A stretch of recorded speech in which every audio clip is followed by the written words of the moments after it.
While some are preparing for a wedding, others, knowingly or not, are planting a time bomb. An evening meant to be an innocent gathering of friends spirals into a catastrophe whose echoes will never fade.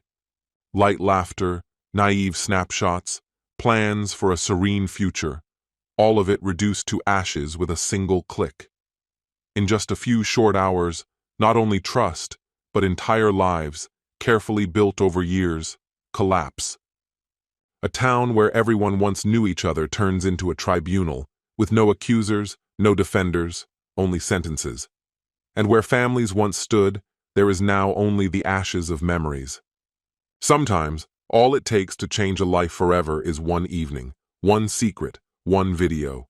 Hello, my friend. I'm so glad you stopped by my channel. If you're here for the first time, don't forget to subscribe and share this video with your friends or family. It really helps my channel a lot. Please tell me in which city or country you watch this video. I value every one of your comments. So, let's get started. She smiled in a way that felt unfamiliar, like rediscovering a forgotten piece of herself. Ever since Talia announced her engagement, Marina had thrown herself headfirst into making the wedding unforgettable. The two sisters had always shared an unshakable bond. Even with time and distance between them, the connection remained, rooted in years of whispered secrets under blankets, fits of laughter, and shared experiences from their earliest days. For Marina, the wedding wasn't just a celebration. It was a chance to relive their closeness, to create something meaningful together once more. She took charge with enthusiasm, organizing the bridal shower, selecting invitation designs, even sampling desserts.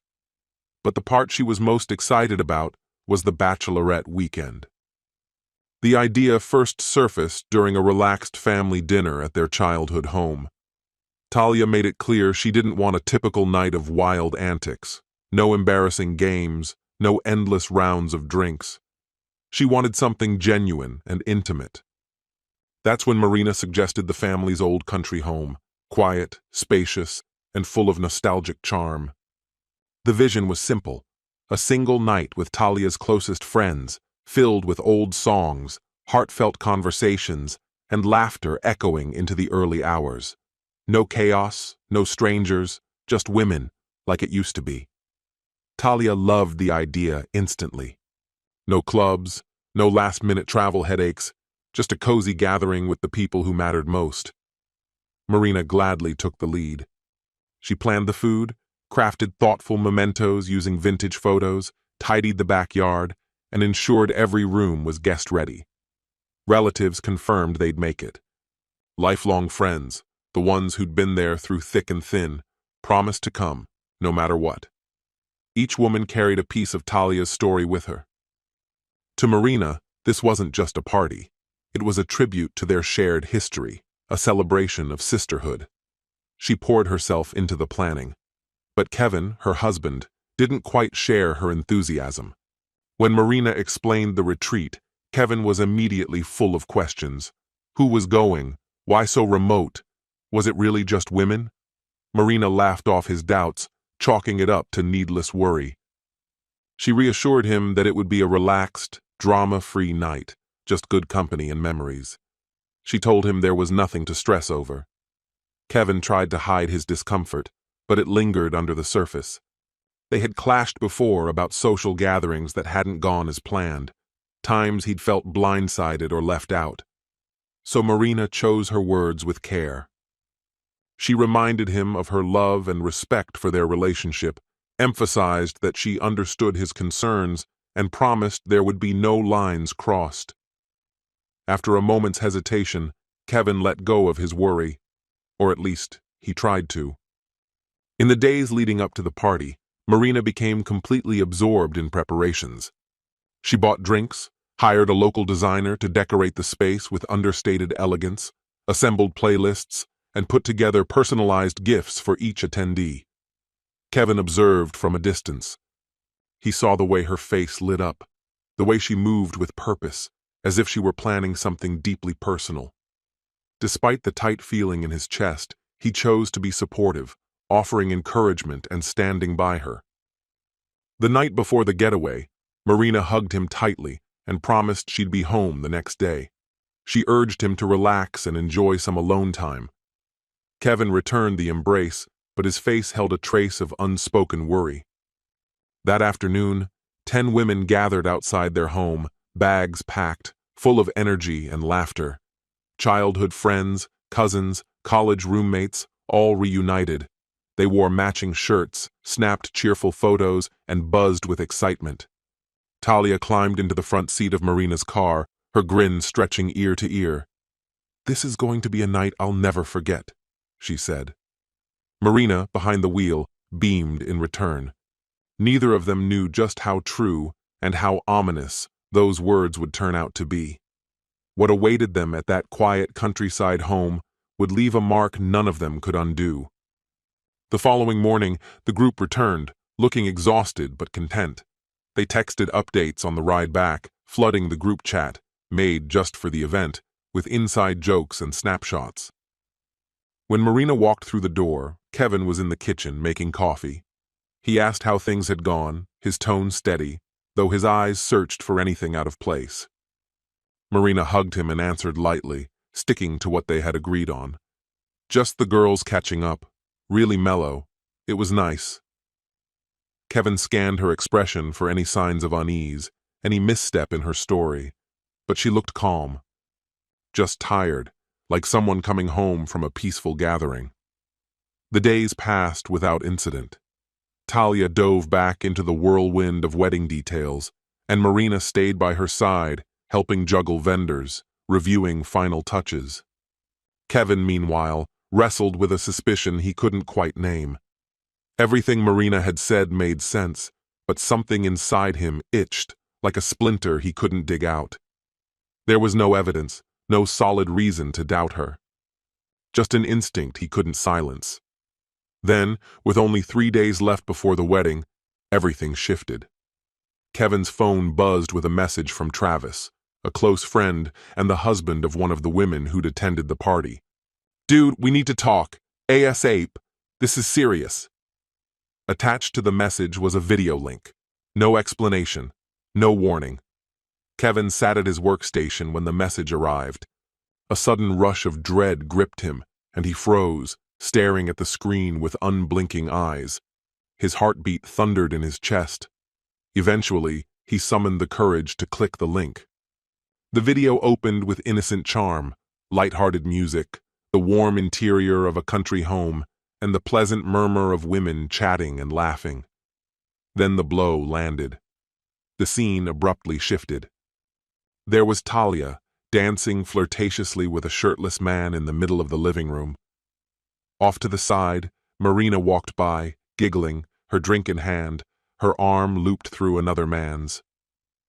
A caption at the bottom read, "The women-only weekend party." Kevin's thoughts jammed.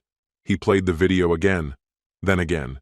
He zoomed in on faces, gestures, clothing, hoping maybe to prove it wasn't real.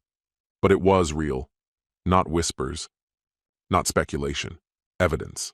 Undeniable. His stomach twisted into a tense knot, growing tighter with each passing moment. There was no room for excuses. What actually occurred at that retreat bore no resemblance to the innocent narrative Marina had given him. The truth was plain: betrayal, now immortalized on video, bouncing from one phone to another, spreading like wildfire. Another message arrived, Travis again. "Not sure if you've seen everything. More clips are going around. Worse still, people were tagging names." The ground seemed to disappear beneath Kevin's feet. What once had been suspicions now stood as harsh fact. Unfaithfulness, stamped with names, faces, timestamps. He sat motionless for what felt like hours, the image frozen on his screen, burned into his memory, into his bones. The emotional weight bore down on him. His throat was sore, his stomach hollow. His shoulders sagged like they carried lead. He snapped. Slamming his laptop closed, he grabbed his keys and walked out without a word. The drive home dragged on, every second a torment. Her voice from that morning echoed cruelly in his mind. The casual kiss goodbye, the practiced affection, the flawless lie. When he finally parked in the driveway, he stayed in the car, breathing deeply, trying to hold himself together, just for a few moments more. Inside, Marina stood in the kitchen, idly scrolling on her phone. A half-empty water glass sat beside her. When she saw him, she smiled, like nothing was wrong. Kevin approached without a word. He pulled out his phone, set it on the table, and hit play. Then he stepped back and watched her. Her face shifted instantly. First confusion, then recognition, then horror. She looked down, opened her mouth, closed it again, fumbled for words. Kevin raised his hand. "Don't." "I saw it all," he said, steady and cold. "Every second. And before you try to twist it, know this, what we had, it's over. You killed it." She reached out, fingers trembling, trying to touch him. He stepped back. It wasn't fury in his eyes, it was deeper than that. It was grief hardened into silence. The kind of silence that follows something final. "Get out," he said evenly. "Now." She stood, stunned. "Please, Kevin, let me explain. It was a mistake. Just one night. I was drunk." He didn't flinch. "Drunk?" "But sober enough to keep it from me. Sober enough to look me in the eye and lie. Sober enough to smile while you betrayed me." His tone never rose, but his words sliced clean. Marina murmured something about needing her things, her purse, her phone, a change of clothes. Kevin walked to the front door, opened it, and pointed out. "You can come back for the rest later. Tonight, you leave as you are." She hesitated, frozen by the finality in his face, hoping, desperately, for some sign of mercy. But there was none. He had shut the door between them, long before he closed it physically. At the threshold, she turned. Her voice was low. "I never meant to hurt you." Kevin said nothing. He closed the door behind her, locked it, and didn't look back. He stood in the quiet, letting it wash over him. The silence was different now, sharp, aching. The home they had built together felt foreign, stripped of comfort. Every wall, every room echoed with betrayal. That night, he began packing. Not for a trip, not for a break, for good. He didn't want the house anymore, not the couch they'd picked together, not the framed photos, not the illusion. He took only what mattered, and left the rest. On the kitchen table, where she used to arrange the flowers he brought every Sunday, he placed a single note. "You gave up our story for one night, but that night will never stop echoing." Then he walked out of the house, out of the past, out of the town that was already crumbling in his rear view. Ashbridge had always been a quiet place, known for its slow rhythm and tight-knit charm, but in the span of a day, everything changed. The videos exploded online. The town, once calm, buzzed with whispers and judgment. In cafes, in church pews, in high school hallways, one question kept surfacing. "Have you seen the bachelorette party video?" The footage wouldn't die down, it only grew. And the faces within it became more recognizable with every share. No one stayed anonymous. Marina, Talia, Heather, Claire, Anna, Julia, Beth, each one called out, by face, by a tattoo, a bracelet, or simply because someone recognized them. Ashbridge was ablaze, and there was no hiding from the fire. Once the footage went public, the repercussions came fast and without mercy. Travis, the one who had sent that fateful message to Kevin, acted immediately. Heather was expelled from the house that very day, and he made it clear. The kids were staying with him. Julia returned home to find her possessions stacked neatly on the porch beside a brief handwritten note. "You ruined everything." Beth tried to justify herself, claiming she'd been pressured by her friends, but her husband didn't respond with words. Instead, he sent her a video. There she was, laughing and entering a bedroom with another man. The fallout was instantaneous. Marriages unraveled, families crumbled. Across the neighborhood, Murmurs passed between hedges and across driveways. Children overheard hushed arguments and saw their mothers weeping behind locked doors. Teachers noticed students withdrawing, their attention scattered. Parents began calling schools, asking for their children to be moved out of classes with those from those homes. Even those untouched by the incident felt its weight seeping into their daily lives. The town, once known for its warmth and interconnectedness, where people remembered your grandparents' names and brought casseroles for every occasion, suddenly wore a new label: the place where that bachelorette party happened. As the husbands took swift and irreversible steps, the women who had organized the event clung to their group chat, grasping for answers. They couldn't understand how things had spiraled so far, or more urgently, who had filmed the video. At 3 a.m., Marina broke the long silence. Does anyone know who took the video? The group remained still for 5 long minutes. Then Claire responded, maybe one of the dancers? I didn't see any phones, but let's be honest, we were way too drunk to notice. Heather added, it had to have happened without us noticing. We were preoccupied. Anna fired back, wait, you think someone did it on purpose? The idea that this might have been a setup unleashed a wave of panic and suspicion. Julia tried to steady the storm. We don't have proof, but we need to figure it out. Everyone's seen it. Marina's last message before she left the chat was heavy with resignation. Knowing who recorded it doesn't change the fact that I lost my husband. And the worst part? I can't even argue with what I did. Soon after, 2 more women quietly exited the chat. The rest remained, frantically exchanging messages, desperately trying to assign blame, grasping for a cause, a reason, anything that might stop the bleeding. But deep down, they knew. What had happened in that secluded rental house had spilled into the world like a rupture, and there was no containing it. The Benton family, once pillars of the community, now found themselves at the center of scorn. Calvin, father to Marina and Talia, didn't leave the house for several days.